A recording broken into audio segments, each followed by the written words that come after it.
James and Sharon, who are locked in this room all day and won't be allowed out. Anyway, Sharon and James have worked in the world of manual handling for over 40 years. Sharon heads up the East Kent team and James leads the Medway NHS Trust. Their passion for standardisation of documentation, training standards and equipment brought them together to form RQS. Together they bring their experience and skills to provide a unique company. One of their equipment evaluations is included in your conference bag. This is an example of one of those services they provide. They are now going to present their session. If you'd like to come forward, guys, thank you.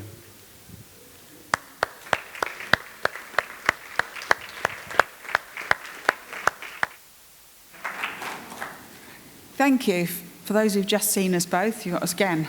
This is like the double act. We're doing this preliminary on, we're talking about bariatrics on the back of the pandemic and the issues around that. So it's just going to be a brief talk that we're going to do, but we want a nice lot of involvement. So I'm going to work the buzzer and hopefully this all goes for me. So as I said, my name is Sharon Rindsland. I'm the Moving and Handling Coordinator for East Kent Hospitals and one of the directors of RQS. Thank you for introducing us, Simon. And this is... Hi, I'm James. So as Simon quite rightly said, I lead up the Medway team, and together we form RQS. So that's a service that, well, come and have a chat with us and we can explain in more detail. So we've all had experience with bariatric patients. We've all had issues, I'm sure, especially with the pandemic as well. We've started to see a massive increase of patients coming through, and actually trying to move these patients are becoming a bit of an issue and sometimes a bit of a burden on the NHS because we're finding we're discharging them and they're back again because they're either not given the right equipment in their own home or they've not had the right discharge package from hospital going home. So it isn't all about the poor, the physios and the OTs in the community. It's about all of us and getting it right. So this just is a brief introduction about the importance of the things we should be looking at. And I do apologise if this is telling my grandmother to suck eggs, but some of the stuff well, I'm sure you would believe, when I go out on those wards and I think, you really, really should know this. But they don't. Ooh, let's go the right direction. Ooh. So we're looking at disease control. So obesity relates to the condition, so it worsens the effect of COVID. We know that. So what sort of things do you think, because I don't like doing all the talking myself, what sort of things actually worsen that condition? Any hands? What's the problem, do you think? Why is it escalated more so with obesity, with COVID? Yeah? Anything else? Activity. So the activities, the patients are struggling at the best times. So we're actually looking at shapes of our patients, aren't we? So they don't move very well. And it's bad enough with the COVID as well, with all the lungs and the chest conditions that they've got. They're trying to breathe, open up those airways, and they are struggling to move. Let alone we've positioned them wrong in the bed. We possibly haven't positioned them wrong. We probably started off well, and no matter how much we teach those nurses how to profile that bed, you go on the ward and you'll see them head down, feet at the bottom of the bed, and all pumped up like this, and they're sat in their boots. So no matter how much we do, we still see the wrong things happening. So it's actually exacerbated with our COVID for our bariatric patients because we've got a lot of build-up of fluid. The longer we leave a bariatric patient, the more fluid that builds up, the more immobile that patient comes, the more that patient's skin breaks down. It's a fact. We all know that. We all see it. So admissions, where obesity was a factor. In 2019 and 20, there were just over 1,000,000 hospital admissions where obesity was recorded as a primary or secondary diagnosis. That's worrying. Who agrees here that it's getting worse? Who says we're panicking? Drives me mad when you keep getting told, oh, well, it'll sort itself out. It won't. I think we're generally changing and we need to be looking at what it is we're doing. There is an increase of 17% in 2018-19, where 876,000 admissions. That's huge, absolutely huge. You need to leave it onto yourself. Want to go next? So we're just going to have a look at the different body types. Thank you.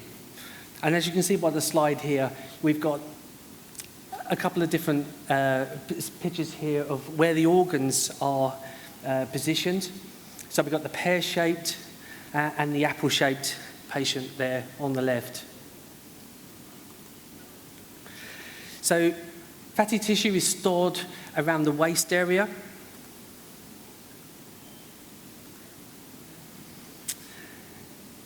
And the weight is carried high in the abdomen. Has anybody seen a patient or met somebody like this? So we've had a lot of issues moving patients with this type of build-up here.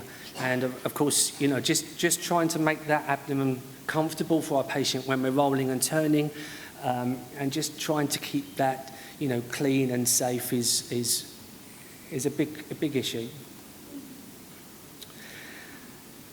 And that pannus, as I say, you know, is carried high in the abdomen. It's quite mobile, so it hangs to the floor in some situations. I think we really need to think about, you know, how that must feel. And we try to replicate when Sharon and I are doing, you know, trying to come up with different ideas and different techniques when we're moving our plus-size patients. It's really difficult to try and mock that up. And, you know, we've used, obviously, our mannequins, and, you know, the mannequins are getting really, really good now, but they don't really replicate the pannus there. So the pear shape. So I'm sure you've all seen patients like this in your ITU, in your HDU departments. Stored around the hips, buttocks, and thighs. The weight is carried below the waist, and significant tissue on the inside of the thighs.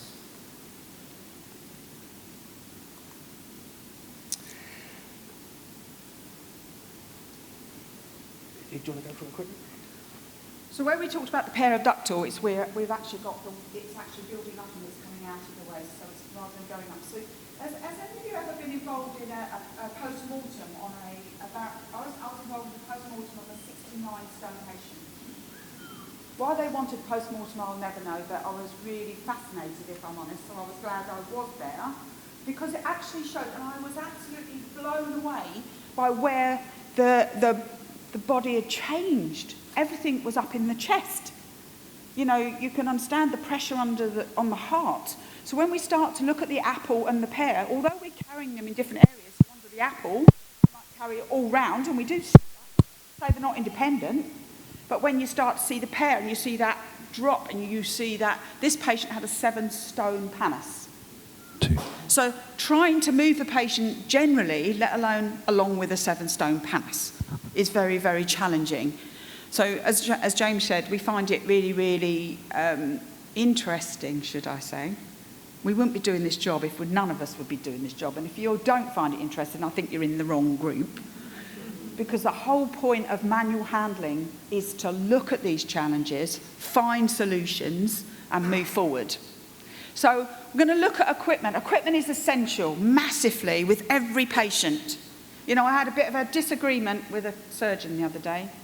I wonder how many of you have had that. This particular surgeon was going on about, didn't want his patient moved. Had surgery. Yeah, I get that. Totally understand that. They're out of surgery. But that doesn't mean to say that patient can be decommissioned. That does not mean to say that patient can't move their arm. That was a lovely talk this morning from our tissue viability, singing from the same hymn book I've been trying to sing from for years. So it was lovely to hear that.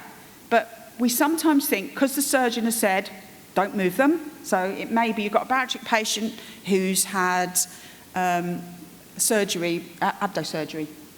It could be that they've had, I forget the name of it, what do they call it when they put, well, may have had the apron removed, or so the patient can't move very well, so the build-up of fluid is really, really fast. But we forget that actually, can they still move their legs? Can they still move their arms? Can that slight tilt be enough to change and move that patient and get that fluid moving around?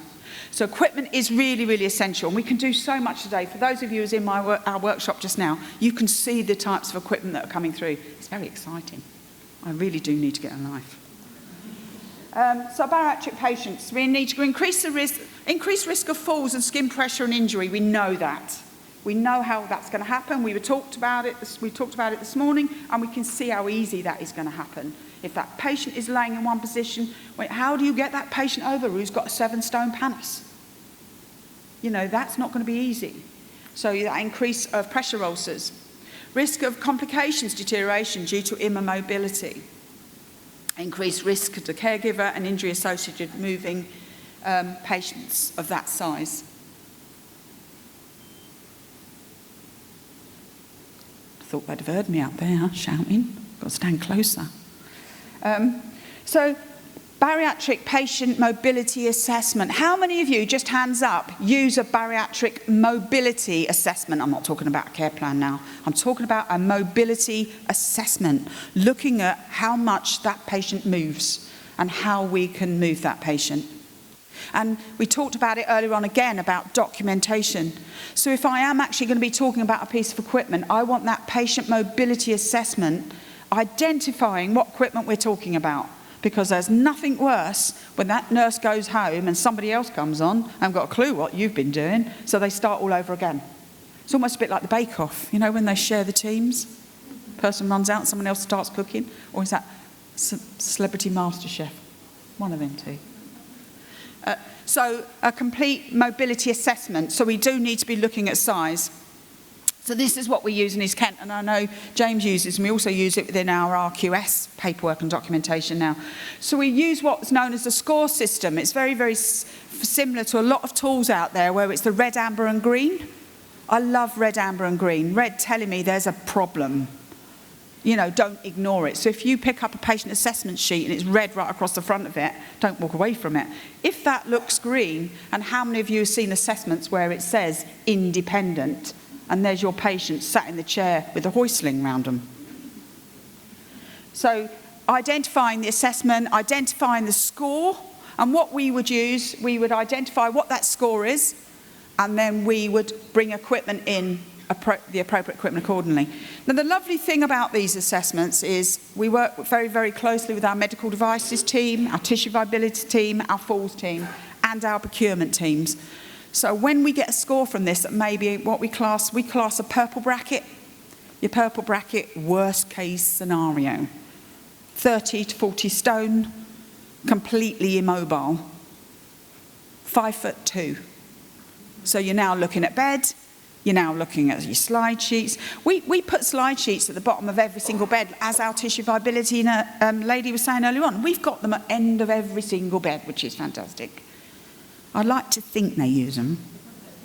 They always look neat in the bag, but I'd like to think they use them. So again, trying to move this patient. So you can end up having 6, 8, 9, 10 staff trying to. Where do you get 10 staff? You should be so lucky. I want to come work for your hospital if that's what you got. So it really, really is important that we understand and we look at the individual and the individual's weight. So when we talk about equipment, there are bariatric beds out there. There are bariatric slide sheets out there. We've been looking at air devices that can move our patient. But if you haven't got any of this in, how do you move that patient? You get some fantastic beds now that almost bring patients up to standing position. Oh my God, gone are the Arnold Schwarzenegger days where it was physically us doing it. We don't need to do that. So it's quite frustrating when you hear over and over again, well, I haven't been able to move the patient. And unfortunately, I am going to tell you a sad story.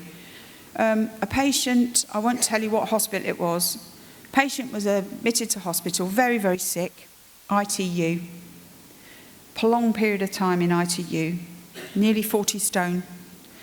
Patient's equipment wasn't working properly. Delay in fixing the equipment.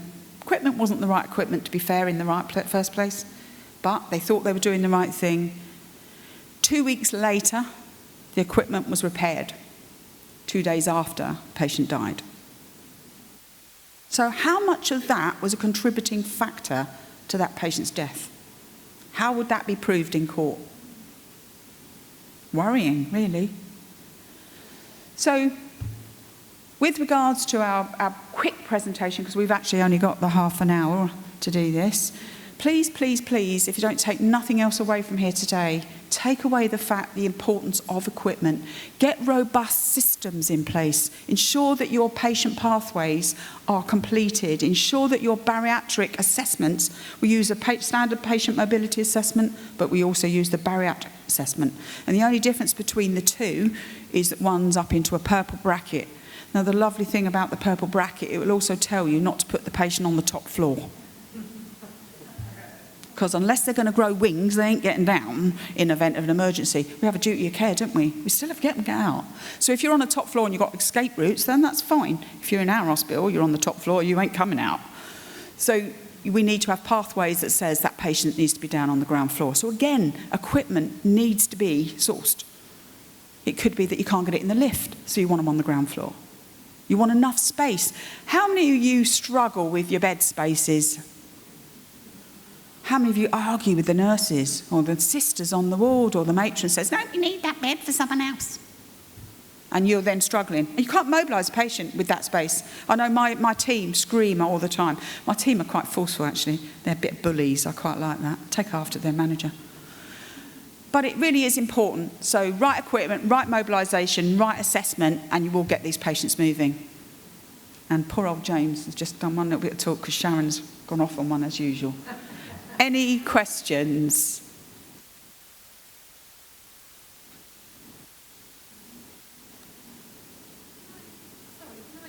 Yeah. About bed spaces.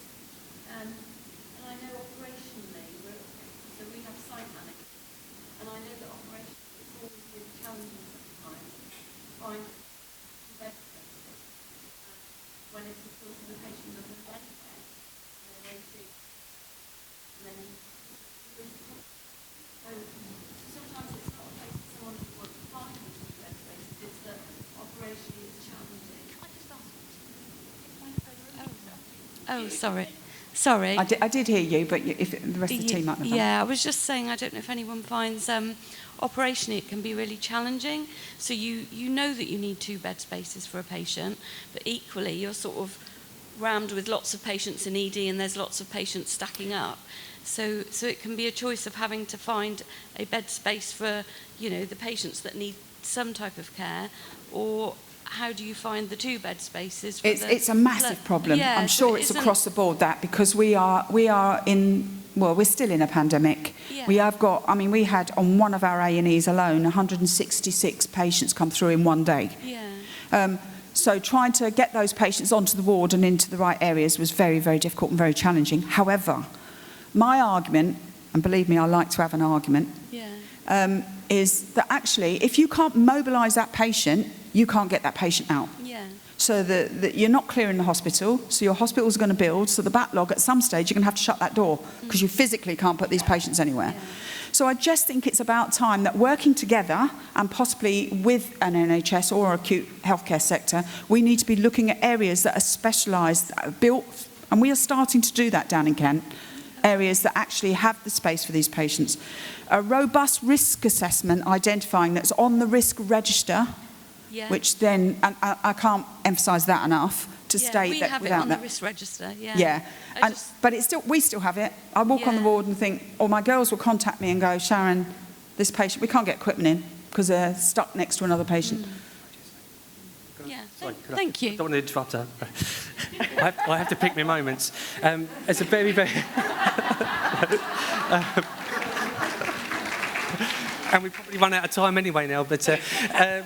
yeah, absolutely. And because over COVID, we found that some of our plus-size patients have been quarantined inside rooms as well. And then we bring a bariatric chair and a hoist. And, I hoisted a patient into a chair and then realised me and the rest of the team actually couldn't get out of the side room because I'd sort of blocked the door. So massive fire hazard, and had to hoist her back into bed, move the chair. Silly little things like that where you think it was really embarrassing. But a question to you though, how much input do you have with new builds and new designs of your hospital? Because quite often, we walk in and we just had a new phase of our ED department built, and we're always the last to hear about these things. And I walked into our disability toilet changing area and found that where the patient is actually sat, the sink is too close to them. So, you know, the people who are designing these, the estates departments, you know, they really need to engage with us, don't they, and our peers. So, but it's not just me, surely. No. Okay. Any more questions still? Come on, I've got the mic. You know, make the most of it.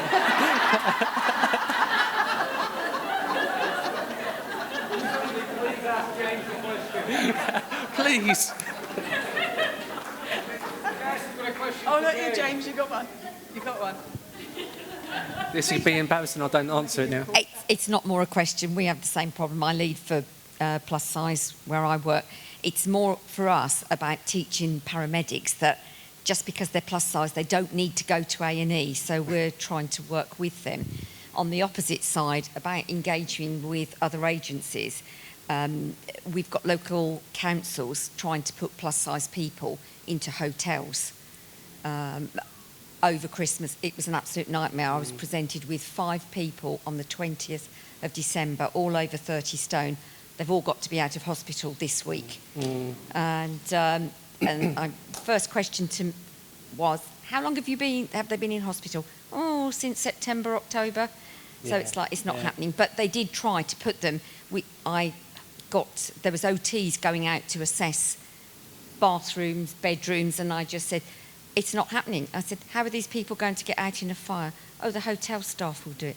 No, they won't. Yeah. So, did the hotel staff know that? That's yeah. But actually, I did some work recently with Kent Fire and Rescue, and I know you have in your hospital as well, about, you know, when our patients are coming into us, you know, the fire brigade are taking down door frames and windows, but of course then repatriating back into their home, it's no longer an emergency, and it's incredibly difficult. So, any more questions? Oh, come on. Great. Thank you very much, Sharon. Thank you very much, James. If you stay in this room any longer for the rest of the day, you'll see them again. Thank you very much.